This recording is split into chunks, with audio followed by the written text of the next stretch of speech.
How does it feel to follow your soul truth, to be your greatest self? I'm Destin, living my soul journey through dance in every stage of life, through figure skating from age 5 to competitions everywhere, through writing, poetry, creating my dream book, following my intuition to be with you, to speak with inspiring soul leaders here, unlocking the keys to their journey and share tools you can take home. Welcome to Fatum, where we choose to be our greatest self. Hi, I'm Destin. I'm so glad you're here. Welcome to Fatum, a space to journey inward and upward to discover what it truly means to be your greatest and highest self with the help of inspiring soul leaders from around the world. And let's be honest, I think we need this now more than ever. Today's guest is someone truly special. She is making a profound positive impact on matters of the heart, love. Arielle Ford is a love alchemist, best-selling author, and passionate guide to help us find love, keep love, and be love. For 30 years, she has led transformative workshops and is the author of 11 best-selling books, including The Soulmate Secret, Wabi Sabi Love, Turn Your Mate into Your Soulmate, and a brand new debut novel called The Love Thief, which is a mesmerizing spiritual romance thriller set in India. Are you ready to rewrite your love story? Well, Arielle is here to help. Before we dive in, I want to share something from my heart to you. Now, writing is how I connect with my own soul, and this poem grew from that journey. Inspired by today's conversation, it's called I Am Mad Love. I am mad love. I am the love that I seek, the love that breaks me open, makes me whole. I am mad love, crows circle and call, birth after death, black feathers rise, a sign of my heart's abundance, a dawn that never ends. This love unwilled, this love now. A knowing thunder before lightning, rain dripping through cedar branches, collecting in moss this earth. My heart, damp with memory, holds it all and still breathing. Butterflies flood the chest, the rust of anchors sink. Weights I refuse to carry, the hairs on my skin alive, reminds me I am here, my heart enough for itself, because I am love. When the mind dissolves, the heart opens more. When I dare the leap to be with me, to jump from planes of doubt, to break rings of illusion, to seek the sun inside.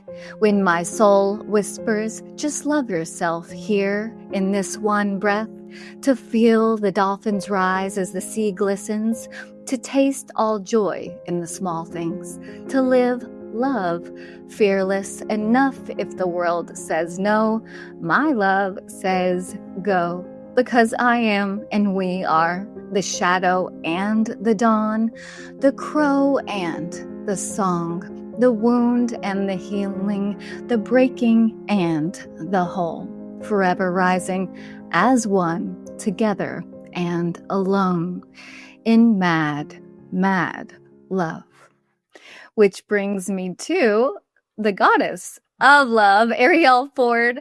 Thank you so much for being here. I'm truly honored to have you with us today. Well, it's great to be with you. And that was absolutely beautiful. Thank you so much. It is quite the journey. It's such a journey. Sadly, I've had to go through a lot of heartbreaks to have that perspective, as you've written about so much. So I resonate incredibly with, look, we have a black cat. Ooh, that's what Max. That mean? Max? Oh, hi. Hi, Max. How cute is that? Take a nap. Max agrees. So let's dive into the first segment, my soul mission. talking about, all your work, your inner calling, what would you say is your inner calling at this, for the last 30 years? What has made you kind of get into the world of love and as a whole? Okay, here's what happened. I never woke up one day and said, hey, I think I'll be a love expert. That did not happen.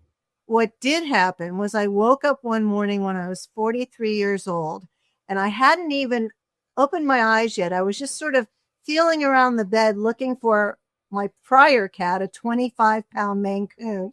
Oh, wow. And all I could feel was this empty expanse of sheets. And I had this mind-blowing epiphany, which was, shit, I forgot to get married. And I was Oops. lying in bed going, how did I get to be 43 and not married? I had this incredible business, great life, condo in Beverly Hills, sports car, million friends, but no guy. So I sat up in bed and I got out my journal and I started making pages and pages of notes of everything that I did to manifest my life. All the stuff that I had, like, how did that happen? And I wrote it all down. And then I decided, well, let's apply all of that to my love life and see what happens. And I had no clue what was going to happen. But what did happen was it all worked, and it worked brilliantly. And I manifested the most amazing soulmate life partner. And we just celebrated 28 years together. I mean, Congratulations. Amazing. Yes. But the other thing that happened was I became the poster child for single women over 40. And they all started coming to me saying, I want a Brian. How did you do it? What should I do? So I started just sharing information, and it started working for them too. And then eventually it turned into an international best-selling book called The Soulmate Secret. And suddenly I'm getting calls from Omega Institute and Esalen and the Chopra Center inviting me to come do workshops, which of course at the time I didn't know how to do. And so now I became an expert on finding love. But what I discovered after I got married was that I had no partnership skills, like zero. I'd never lived with anybody, and I didn't know what I was doing. And I thought, well, I've manifested this great guy, but am I going to be able to keep him? Because the thing that I excelled at was being the boss, which doesn't work really well with an alpha male. In surrendering and surrender. That was not surrendering as your superpower is what I took away from your books as well. And it is now. But back then I was like, go, do, type A to the max. So in that moment where I realized I could really blow this, I declared myself a student of love. And I created this online, what would today would be called podcasts, but back then we called them webinars, called The Art of Love. And over the course of a few years, I interviewed the top 100 dating, love, relationship, and marriage experts. And with every interview, I learned new stuff that worked. And then I'd take it home and I would road test it, and it did work. And this has brought you to your new book, The Love Thief. So I'd love to kind of get into the journey and kind of like what brought you here to this moment, to creating The Love Thief, this amazing new novel. It takes us on a ride through heartbreak, healing, unexpected transformation. What's kind of like the main message that you hope readers are going to take away from The Love Thief?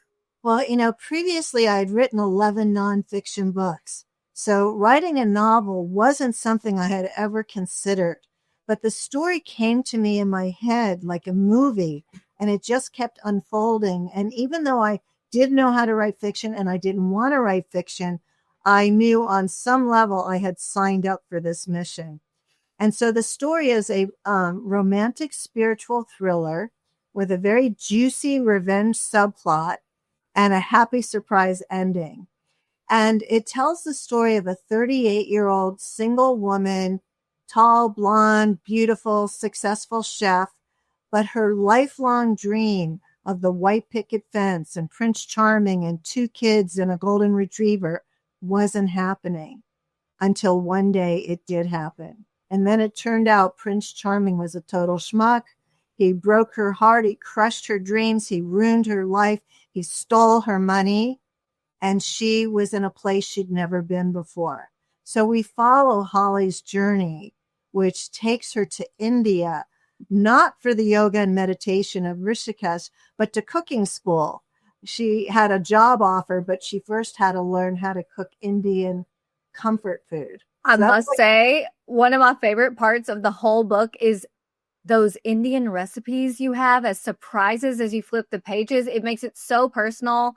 I mean, I was like, I want to rip these out, but I don't want to ruin the book. So it was an amazing experience to experience this book and her journey. It feels like you're there and you can smell, the curry. But the takeaway message for the book is really to have women understand what love is and what love isn't. Because we were raised on Disney. We were raised on our eyes meet across a crowded room and suddenly there are champagne bubbles going through my veins. And I've never felt like this before. And we think that's what love is. But actually, ladies, what that is, what I just described, is the socially acceptable form of insanity. It is your brain on drugs, on oxytocin and adrenaline and dopamine and serotonin. And it is nature's greatest drug high. It feels so good. And there's no part of it that has anything to do with real mature adult love, because you're having this experience with a stranger into understanding that she never had a love deficit. She just didn't understand and appreciate and have gratitude for all the love she already had. That's what I love about the book. There's something in here that everyone can relate to. And like you said, love isn't some fantasy land. And to be honest, the greatest love of all that I found after heartbreak, after heartbreak, after heartbreak, I mean, I can't count them on two hands, is ending up loving myself more than anyone can love me. And me finding that love for myself has been the greatest gift of the world. So if I could do it again, I wouldn't do it any different, because it all led me back to myself. And like you said, having that gratitude for yourself and your own heart and loving yourself fully is so important. Yeah, totally, completely. And so I would kind of love to get into the toolkit.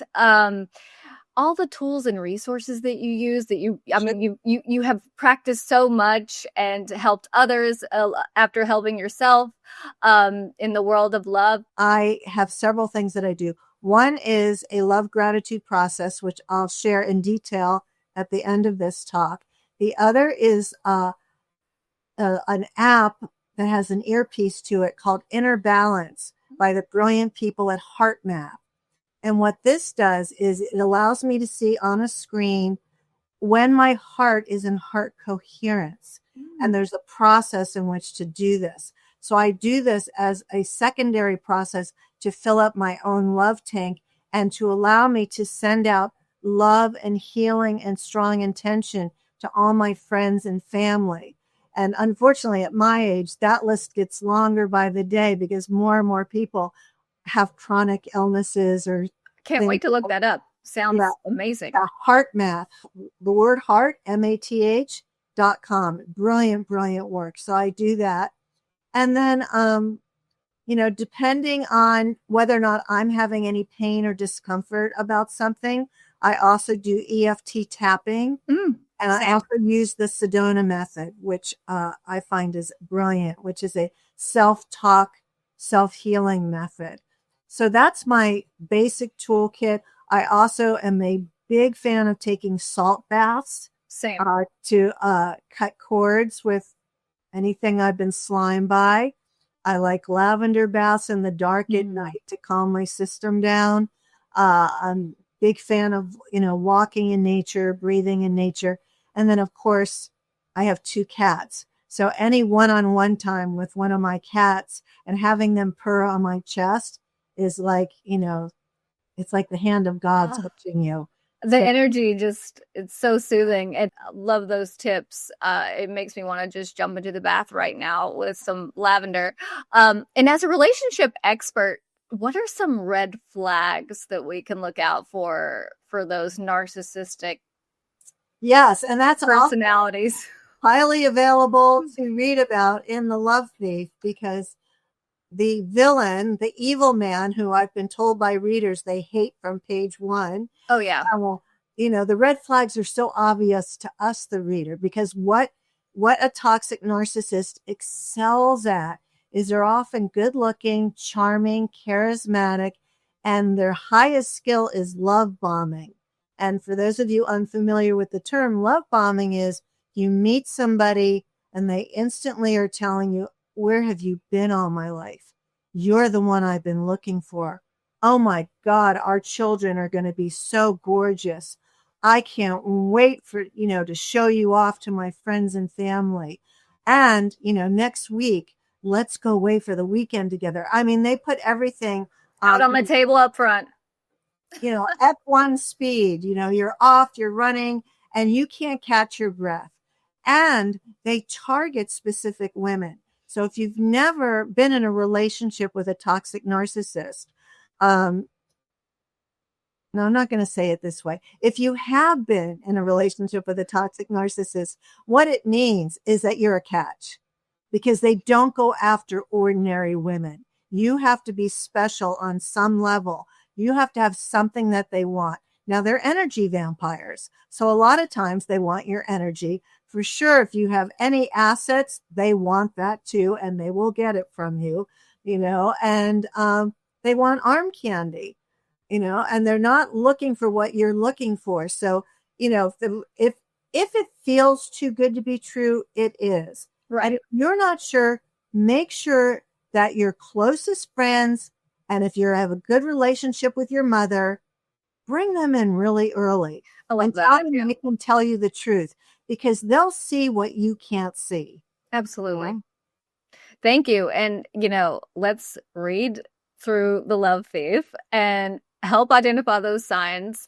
But before we get into the close, I would love to kind of get into our Healing Minutes segment, something I've been looking for since we first chatted, for us to carry home together. I believe you're going to share a short love gratitude process that's designed to fill our love tank. And who doesn't want their love tank filled all the time? Great. Okay, so we're going to do an abbreviated version right now, but when you have time to do it on your own, I want you to sit down and make a list of at least 10 people that you love, that love you. So it could be your mother, father, brother, sister, best friend, coworker, cat, dog, other relatives on this side or the other side, doesn't matter, but at least 10 people with whom you have this deep love connection. Okay, so now we're going to do it right now with just 3. So what I would like you to do is, if it's safe for you to close your eyes, and I want you to consciously take your attention from your head and move it down to the area around your heart. Just focus your attention on your heart as best you can. And as you're doing that, we're going to take a couple of deep breaths together. So inhale through your nose. Exhale through your mouth. And if your shoulders are up around your neck, just drop your shoulders. Take another deep inhale through your nose. And exhale through your mouth. And let's do this one more time. Deep inhale through your nose. And as you exhale, keep your attention on the area around your heart. Now, focusing on your heart, I want you to use your imagination to call up the name and face of one person that you love, that loves you. And as you're holding their name and their image around your heart, think of a time when you experienced love, appreciation, or gratitude with them. It could be something that happened a long time ago. And sometimes what I do in this moment is I imagine that I'm looking into the eyes of my cat, Felix, because we used to have these long, soulful, eye-gazing moments. So I'll just hold the image of Felix and I eye-gazing together in the area of my heart. And as I'm doing this with my imagination, I send a wave of love and healing to Felix.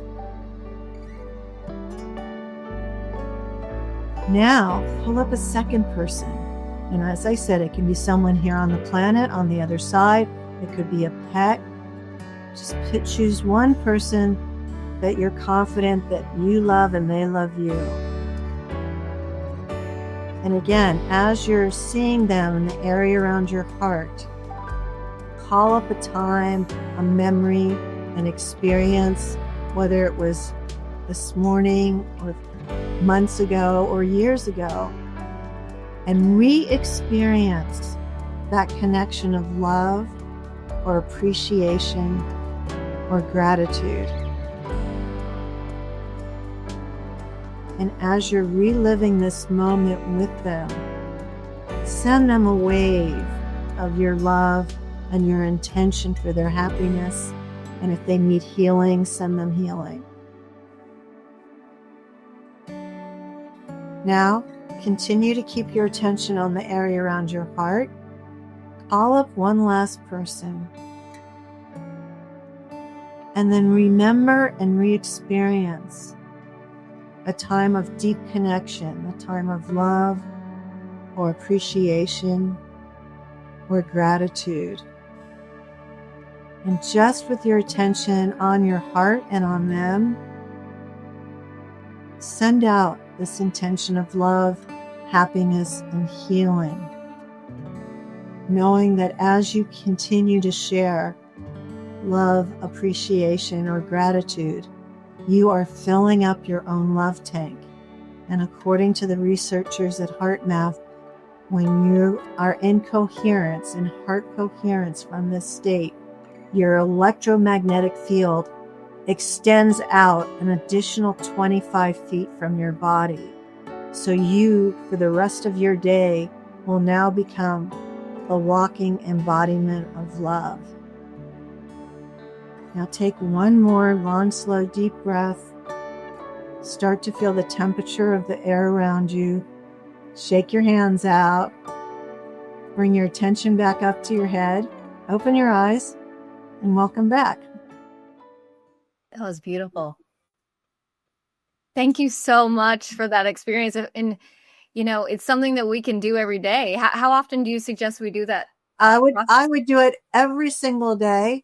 I would start my day with that because filling up your own love tank first is a great way to start your day, you know, and it doesn't, you don't have to limit yourself to 10 people. I would say when I'm doing this process these days in the morning, what used to take me 5 minutes now takes me at least 20.